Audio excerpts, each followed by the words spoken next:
Chapter 6. Arthur Hartmann: The Problem of Technique. Arthur Hartmann is distinctly and unmistakably a personality.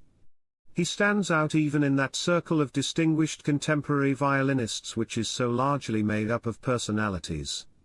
He is a composer, not only of violin pieces, but of symphonic and choral works, chamber music, songs and piano numbers. His critical analysis of Bach's Chaconne, translated into well-nigh every tongue, is probably the most complete and exhaustive study of that triumph of genius over matter written. And besides being a master of his own instrument, he plays the viola d'amore, that sweet-toned survival, with sympathetic strings, of the 17th-century viol family, and the Hungarian cymbalum. Nor is his mastery of the last-named instrument out of drawing, for we must remember that Mr. Hartmann was born in Martens, in southern Hungary. Then, too, Mr. Hartmann is a genial and original thinker, a litterateur of no mean ability, a bibliophile, the intimate of the late Claude Debussy, and of many of the great men of musical Europe. Yet from the reader's standpoint the interest he inspires is, no doubt, mainly due to the fact that not only is he a great interpreting artist, but a great artist doubled by a great teacher, an unusual combination. Characteristic of Mr. Hartmann's hospitality, the writer had passed a pleasant hour with him some years before, but had not seen him since, was the fact that he insisted in brewing Turkish coffee, and making his caller feel quite at home before even allowing him to broach the subject of his visit. And when he learned that its purpose was to draw on his knowledge and experience for information which would be of value to the serious student and lover of his art, he did not refuse to respond. What violin playing really is. Violin playing is really no abstract mystery. It's as clear as geography in a way. One might say the whole art is bounded on the south by the G string, on the north by the E string, on the west by the string hand, and that's about as far as the comparison may be carried out. The point is, there are definite boundaries, whose technical and aesthetic limits may be extended, and territorial annexations made through brain power, mental control. To me, violin mastery means taking this little fiddle box in hand, and Mr. Hartmann suited action to word by raising the lid of his violin case and drawing forth his beautiful 1711 Strad, and doing just what I want with it.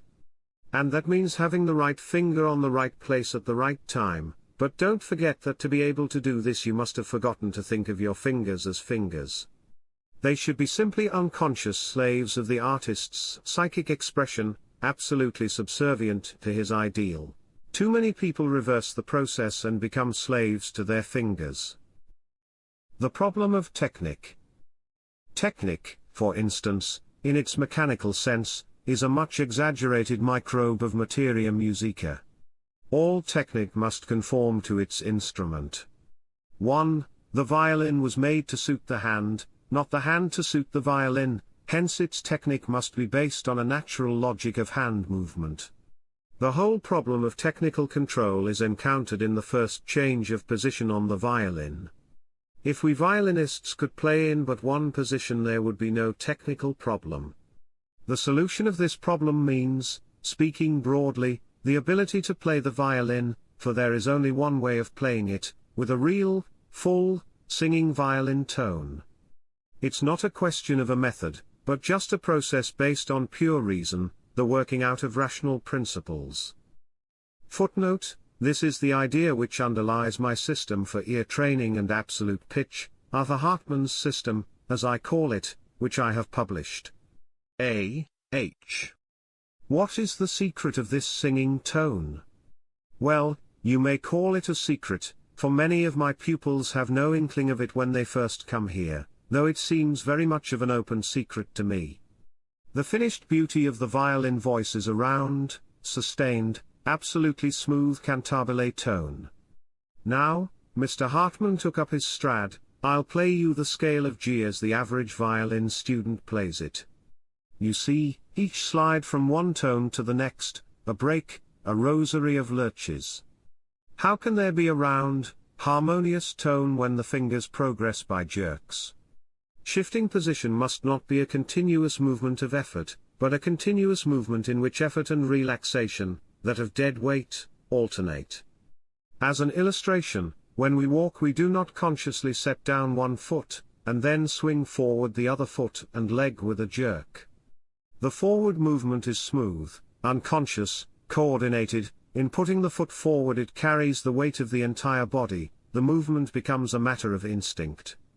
And the same applies to the progression of the fingers in shifting the position of the hand. Now, playing the scale as I now do, only 2 fingers should be used. I prepare every shift. Absolute accuracy of intonation and a singing legato is the result. These guiding notes indicated are merely a test, to prove the scientific spacing of the violin. They are not sounded once control of the hand has been obtained. They serve only to accustom the fingers to keep moving in the direction in which they are going. The tone is produced by the left hand, by the weight of the fingers plus an undercurrent of sustained effort. Now, you see, if in the moment of sliding you prepare the bow for the next string, the slide itself is lost in the crossing of the bow. To carry out consistently this idea of effort and relaxation in the downward progression of the scale, you will find that when you are in the 3rd position, the position of the hand is practically the same as in the 1st position. Hence, in order to go down from 3rd to 1st position with the hand in what might be called a block position, another movement is called for to bridge over this space, between 3rd and 1st position, and this movement is the function of the thumb. The thumb, preceding the hand, relaxes the wrist and helps draw the hand back to 1st position.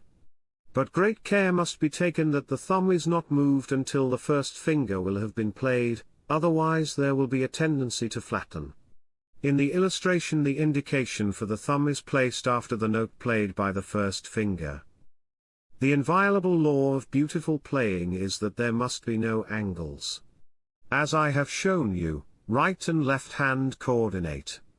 The fiddle hand is preparing the change of position, while the change of strings is prepared by the right hand.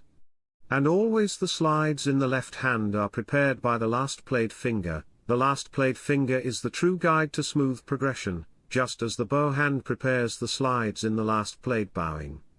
There should be no such thing as jumping and trusting in Providence to land right, and a curse ought to be laid on those who let their fingers leave the fingerboard. None who develop this fundamental aspect of all good playing lose the perfect control of position. Of course there are 100 nuances of technique, into which the quality of good taste enters largely, that one could talk of at length, phrasing, and the subtle things happening in the bow arm that influence it, spiccato, whose whole secret is finding the right point of balance in the bow and, with light finger control, never allowing it to leave the string. I've never been able to see the virtue of octaves or the logic of double stops. Like tenths, one plays or does not play them. But do they add one iota of beauty to violin music? I doubt it. And, after all, it is the poetry of playing that counts. All violin playing in its essence is the quest for color, its perfection, that subtle art which hides art, and which is so rarely understood. Could you give me a few guiding rules, a few beatitudes, as it were, for the serious student to follow? I asked Mr. Hartmann. Though the artist smiled at the idea of beatitudes for the violinist, yet he was finally amiable enough to give me the following, telling me I would have to take them for what they were worth. 9 Beatitudes for Violinists. Blessed are they who early in life approach Bach, for their love and veneration for music will multiply with the years. Blessed are they who remember their own early struggles, for their merciful criticism will help others to a greater achievement and furtherance of the divine art. Blessed are they who know their own limitations, for they shall have joy in the accomplishment of others. Blessed are they who revere the teachers, their own or those of others, and who remember them with credit. Blessed are they who, revering the old masters, seek out the newer ones and do not begrudge them a hearing or two. Blessed are they who work in obscurity, nor sound the trumpet, for art has ever been for the few, and shuns the vulgar blare of ignorance. Blessed are they whom men revile as futurists and modernists, for art can evolve only through the medium of iconoclastic spirits. Blessed are they who unflinchingly serve their art, for thus only is their happiness to be gained. Blessed are they who have many enemies, for square pegs will never fit into round holes. Arranging versus transcribing. Arthur Hartman, like Kreisler, Ellman, Maud Powell and others of his colleagues, has enriched the literature of the violin with some notably fine transcriptions. And it is a subject on which he has well-defined opinions and regarding which he makes certain distinctions. An arrangement, he said, as a rule, is a purely commercial affair, into which neither art nor aesthetics enter. It usually consists in writing off the melody of a song, in other words, playing the tune on an instrument instead of hearing it sung with words, or in the case of a piano composition, in writing off the upper voice, leaving the rest intact, regardless of sonority, tone color or even effectiveness, and, furthermore, without consideration of the idiomatic principles of the instrument to which the adaptation was meant to fit. A transcription, on the other hand, can be raised to the dignity of an artwork. Indeed, at times it may even surpass the original, in the quality of thought brought into the work, the delicate and sympathetic treatment and by the many subtleties which an artist can introduce to make it thoroughly a recreation of his chosen instrument.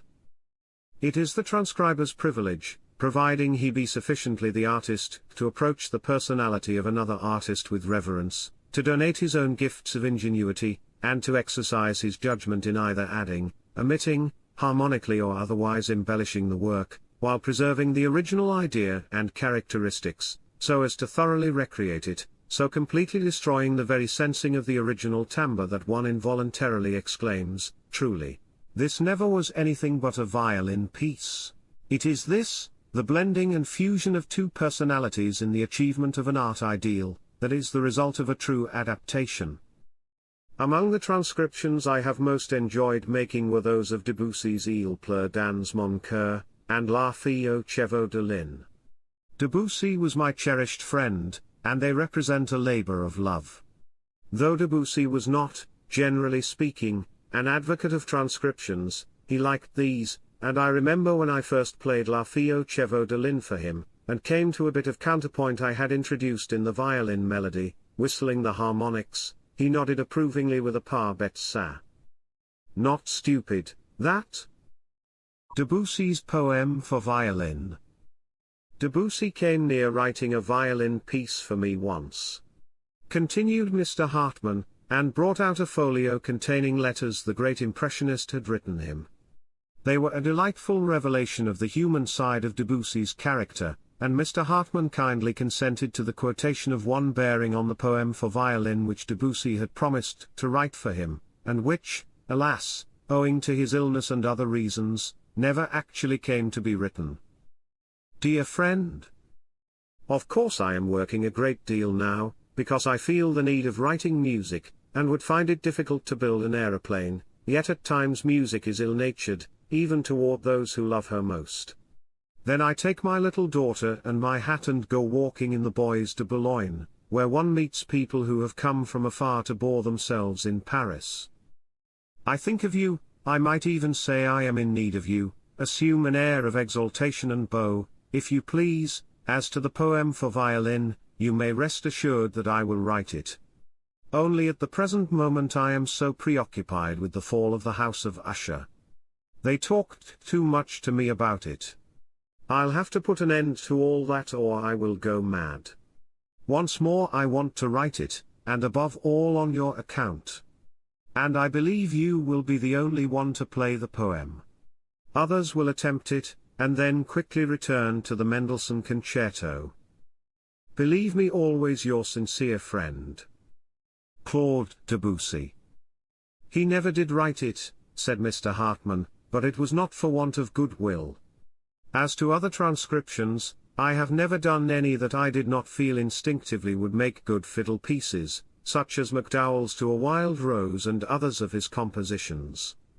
And recently I have transcribed some fine Russian things, Rachmaninoff's Chant d'automne, Karagachev's Exaltation, Tchaikovsky's Humoresque, Balakirou's Chant du Pêcheur, and Paul Dini's Little Poupée Valsante, which Maud Powell plays delightfully on all her programs.